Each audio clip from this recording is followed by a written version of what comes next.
Hello everyone! Good day po sa ating lahat. Ngayon po, meron po tayong Bible verse na i-share sa inyo. Yung 1 Corinthians 10:13.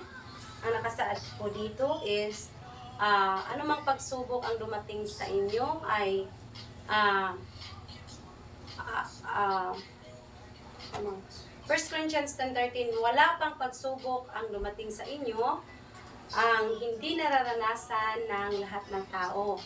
Tapat ang Diyos at hindi niya ipahintulot na kayo subukin ng higit sa inyong makakaya.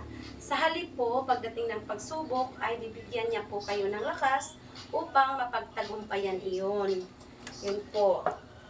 What is the explanation of 1 Corinthians 10:13? Sabi po dito, 1 Corinthians 10:13 teaches us there's always a way out of temptation.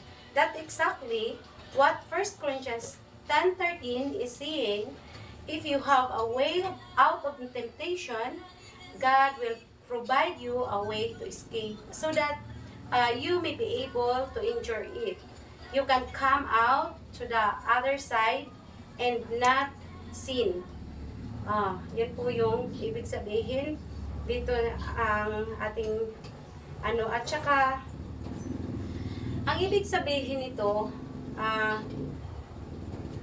explanation nito, ang ibig sabihin ay kailangan po natin na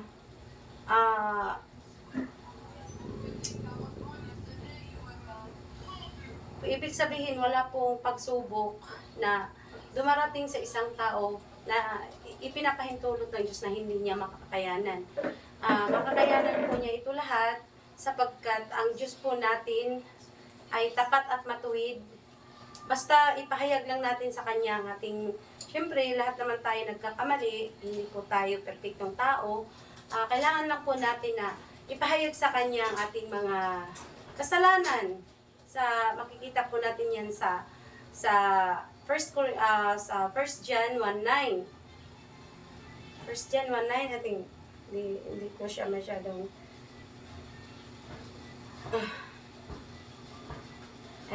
natin dito. Sa 1 John 1:9 po, ngunit kung ipinapahayag natin sa Diyos ang ating mga kasalanan, ay maasahan po natin na patatawarin tayo ng Diyos sa ating mga kasalanan at lilinisin pa tayo ng Diyos sa ating mga kasalanan sapagkat ang Diyos ay tapat at matuwid. I-clear ko lang po sa inyo kung tama po ba yung aking pagkaunawa sa 1 John 1:9. Ang paliwanag natin sa 1 John 1:9, ayan po, subalit kung ipinapahayag po natin sa Diyos ang ating mga kasalanan, ay maasahan natin na tayo patatawarin ng Diyos sa ating mga kasalanan at lilinisin niya tayo sapagkat siya'y tapat at matuwid. Diba? Napakabuti ng Panginoon. Bilang mga Kristiyano, marami po tayong natututunan mula sa kapakukumbabaan ni Juan, naunawaan ni Juan na hindi siya ang sentro ng kanyang ministry. Ito po yung nakasulat po dito. Hindi po siya ang sentro ng ministry, kundi dito natin makikita. Ay, bakit nandito na tayo sa sorry ha. 1 John 1:9, good news Bible line, but if we confess our sins naman na tuloy. Ayan. Napunta na tayo dito sa Facebook, guys. Hindi pala dito tayo sa